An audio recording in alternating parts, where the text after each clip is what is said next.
Morning, church. Hope you're doing okay on this Friday morning. Good to be with you. It's going to be a little bit different this week. I'm going to do my encouragement first. Then there'll be all the sort of announcements and notices. I will do one up front, which is Zoom is being updated. We use Zoom for most of our online meetings, and that app is being updated. So can I just encourage you to check before this Sunday if on whatever device you're using, it's been updated and you're on the latest one. Don't panic too much, but it's just good if you do, because there's some new features we'd like to start to use.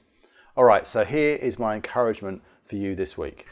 You know, during the midweek group this week, our Explore, we were talking about a particular topic, and then it just stuck with me. It came out of the video and it kind of stuck with me, and it hasn't really left since. And just thinking last night about what do I want to bring this morning, this feels important to me, and I hope it feels important to you.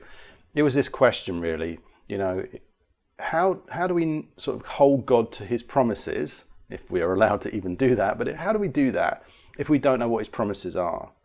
And that really did strike me to think about, do I really know what the promises of God are? And we need to ask ourselves that question quite a lot, because I think often, if I'm honest, a lot of people I see blaming God for promises that he's broken, that are promises that he never made.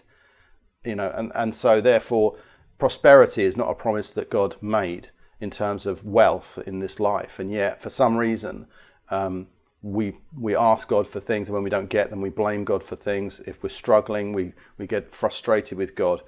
God didn't promise perfect health in this life. That's even more challenging during this season. Many of the promises that often people will get angry at God about are promises he didn't make. And this will lead a bit into Sunday when I preach on truth. And I wanted to just press in on that and say, check myself and say, Andy, are you really aware of the promises of God? And there are so many promises of God that you could kind of connect to, but I wanted to look at just a few key scriptures to remind myself, what is it that God's promising me in this life? And I want to share them with you because they should be reassuring, especially during this season. So let me just put a few up on the screen for you to think about. This is what David said in Psalm 37 about the promises of God. The Lord makes firm the steps of the one who delights in him. Though he may stumble, he will not fall, for the Lord upholds him with his hand. Now, for me, that's God is promising. God's promises are to stay with me. Look, it comes up again. Look at Moses as he speaks to Israel. It said, it is the Lord who goes before you. He will be with you. He will not leave you or forsake you. Do not fear or be dismayed. And then he goes on to tell Joshua to go with the people, and God will deliver the promise he made to their ancestors of the promised land. The prophet then, Isaiah, in Isaiah 41 says, fear not, for I am with you. Do not be dismayed, for I am your God. I will strengthen you. I will help you. I will uphold you with my righteous right hand. God is going to be with us through life, through the challenges and the things that we face. Christ himself, recorded in John 16:33. I have said these things to you, that in me you may have peace. In the world you will have tribulation, but take heart, I have overcome the world. And Jesus again, in Matthew 11:28-29 says, come to me, all of you who are weary and burdened, and I will give you rest. Take my yoke upon you and learn from me, for I am gentle and humble in heart, and you will find rest for your souls. So when I look at that, when I reflect on those scriptures, and I think about the promises of God, do I know them? Do I understand them? For me at least, and I hope for some of you today, those are reassuring promises that even though there is difficulty and trial and tribulation in life, God didn't say, I will take those away. He said, I'll be with you during that. There is a promise in heaven of no more tears, no more suffering. That is the promise we're holding on to ultimately. But there's also promises in this life to walk with us, to strengthen us, to be with us in those times. He will not leave me. He will not forsake me. He will not leave you. He will not forsake you. He will strengthen me. He will strengthen you.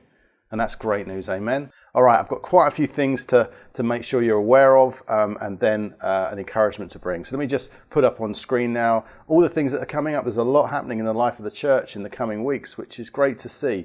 And these are just some of the things that are going on. But I want to make sure we're aware. Men, this Saturday, we've been signposting this for weeks. So 8 p.m. this Saturday, is the men's event on Zoom. Link is going to be on the events page of the church website, as all of this will be. Then Thursday the 10th is our mystery evening, a murder mystery evening that's going to be put on, which it will be on Zoom. Looks like, and the bits I'm hearing looks like it's going to be great fun. So please do put that in your diaries. The link again will be on the website. I look forward to seeing you at that great event there. So it's like a chance to be a sleuth and solve a mystery together in teams. That should be great fun. And then I just want to bring out the 3 sort of Christmas key events for services. So the morning, 11 a.m. on Sunday the 13th, that's our family service. Then the morning of Sunday the 20th, that'll be our reflections service. And then the late in the evening of Christmas Eve, so 11:30 till 12:30 in the morning, of Christmas morning that is, we will be having a midnight mass. So overnight as we roll from Christmas Eve into Christmas morning. And then in the middle of all that, there's another quiz. We had a great quiz last night, great fun. We're going to have another one on the 17th of December, 8 p.m. Big Christmas edition of the quiz. Look forward to seeing you at that. Be blessed, church. Look forward to seeing you on Sunday morning as usual. Take care.